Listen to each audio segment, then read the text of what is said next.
प्रश्न है कि रक्षी कोशिकाएं कहाँ पाई जाती है? पौधे में जो होती है रक्षी कोशिकाएं कहाँ पाई जाती है? लिखेंगे रक्षी कोशिकाएं किसके लिए? तो पौधों में कहाँ पाई जाती है?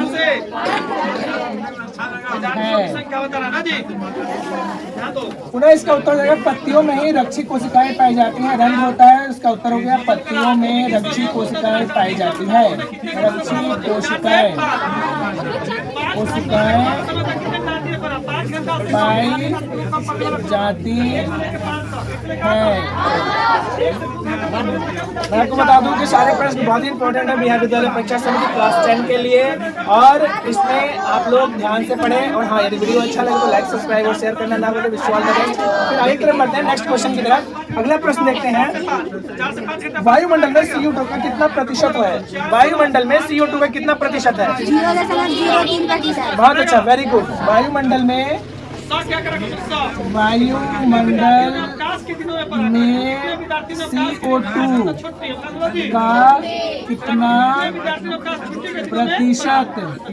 कितना प्रतिशत है? इसका हम लिखेंगे CO2 का 0.03% वायुमंडल में पाया जाता है। ये हो गया 0.03%। अगले प्रश्न की तरफ बढ़ते हैं। कौन से सूक्ष्म जीव को अपघटक कहा गया है? कौन सा सूक्ष्म जीव है जो अपघटक होता है ना? सूक्ष्म जीव जैसे बैक्टीरिया है ना।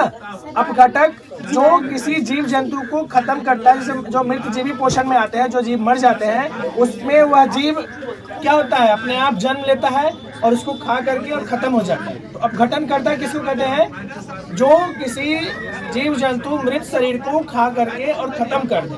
तो इसका लिखेंगे अगला में, कौन से सूक्ष्म जीव को अपघटक कहते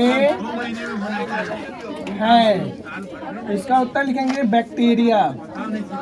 बैक्टीरिया जो होगा मृत जीव जंतुओं के शरीर में उत्पन्न होता है और उसे खा करके खत्म कर देता है।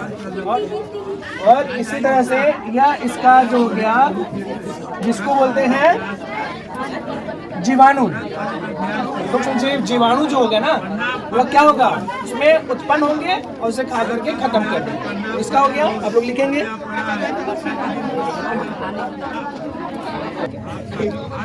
बढ़ते हैं अगले प्रश्न की तरफ। अगला जो क्वेश्चन है बहुत ही इंपॉर्टेंट है, और इस प्रश्न को हम लोग देखते हैं कि श्वसन अंग के बारे में चर्चा करेंगे। तो देखते हैं हम लोग अगले प्रश्न को। मछली, मच्छर, केंचुआ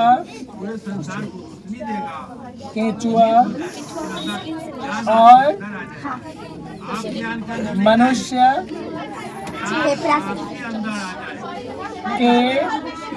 प्रमुख श्वसन अंगों के नाम लिखें। क्वेश्चन है, मछली, मच्छर, केंचुआ और मनुष्य के प्रमुख श्वसन अंगों के नाम लिखें। अब बताइए आप लोग, मछली किससे सांस लेगी? गिल से। बहुत अच्छा, मछली हो गया गिल, इसको क्या बोलते हैं? गलफरा। क्या बोलेंगे? गलफरा से सांस लेगा। ये मछली का हो गया पहला पॉइंट। दूसरा लिखेंगे मच्छर। मच्छर क्या चीज से लेगा सांस? ट्रेकिया। तीसरा हो गया केंचुआ। केंचुआ यानी इसे क्या बोलते हैं? स्किन, त्वचा से सांस लेगा। और मनुष्य फेफड़ा से श्वसन क्रिया करता है। अब गिल यानी मछली में जो है ना, इस तरह से मछली का जो यह गलफड़ा हो गया, इसमें 4 जोड़ा गिल पट्टिका पाई जाती है और यही गिल पट्टिका क्या करता है, H2O को तोड़ देता है और तोड़ करके श्वसन क्रिया करता है।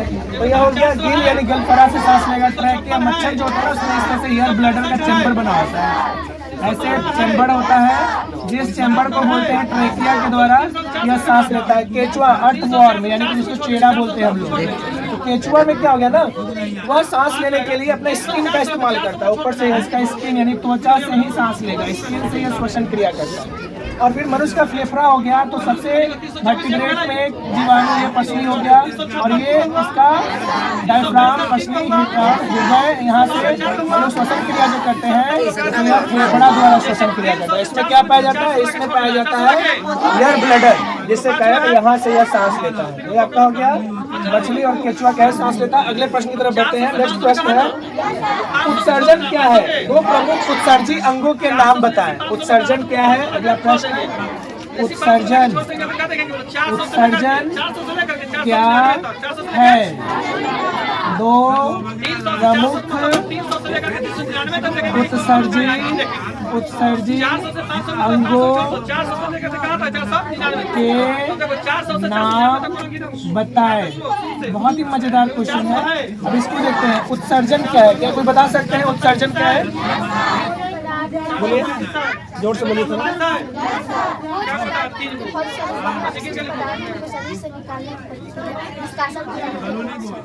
चलिए, बहुत अच्छा। और 2 प्रमुख उत्सर्जी पदार्थों के नाम कोई और बताए? अंग, 2 प्रमुख क्या है? चलिए, बहुत अच्छा, गुड। चलिए यहाँ पे लिखते हैं हम लोग, उत्सर्जन उपापचय क्रिया के बाद, मतलब जीवों में उपापचय क्रिया के फलस्वरूप, उपापचय क्रिया के बाद बनने वाले अपशिष्ट पदार्थ को शरीर से बाहर निकालने की प्रक्रिया, पदार्थ को शरीर से बाहर निकालने की प्रक्रिया उत्सर्जन कहलाता है। उत्सर्जन कहलाता है। देखिए एकदम स्मार्ट और शॉर्ट में पूरा रिव्यू कैसे हम लिख सकते हैं। उपापचय क्रिया, हम लोग खाना खाते हैं, प्रत्येक जीव जंतु खाना खाता है, वहाँ पे उपापचय क्रिया होती है, मतलब पाचन की क्रिया होती है। पाचन क्रिया करने के बाद बनने वाले जो शरीर में अपशिष्ट पदार्थ है उसको क्या बोलेंगे, उसको बोलेंगे उत्सर्जन। जो बाहर निकालते हैं, शरीर से बाहर निकालने की प्रक्रिया को ही उत्सर्जन कहते हैं। अगर हम प्रमुख उत्सर्जी अंगों के नाम लिखे तो लिखेंगे प्रमुख उत्सर्जी अंग, वृक्क एवं फेफड़ा है। प्रमुख उत्सर्जी अंग वृक्क एवं फेफड़ा है।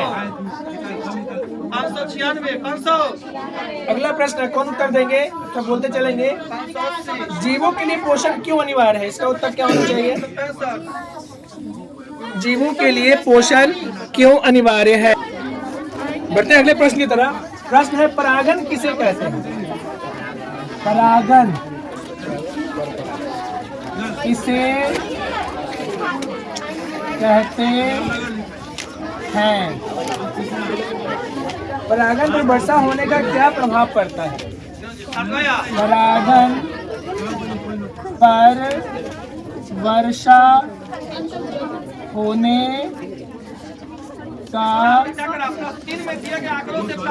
क्या प्रभाव पड़ता है?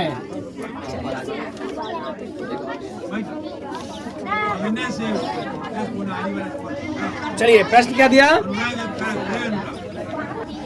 देखिए लघु उत्तरीय प्रश्न यदि यह आएगा परागण किसे कहते हैं, परागण में वर्षा होने का क्या प्रभाव पड़ता है, तो उसका शॉर्ट डिस्क्रिप्शन में हम लोग इसका उत्तर लिखेंगे जिसमें हम बताएंगे प्रभाव क्या पड़ा। लेकिन दीर्घ उत्तरीय प्रश्न आएगा जिसमें पूरा स्वपरागण और परपरागण की चर्चा करेंगे उसमें, और चर्चा करते हुए इस परागण क्रिया के बारे में पूरा डिटेल डिस्क्रिप्शन दिखाएंगे।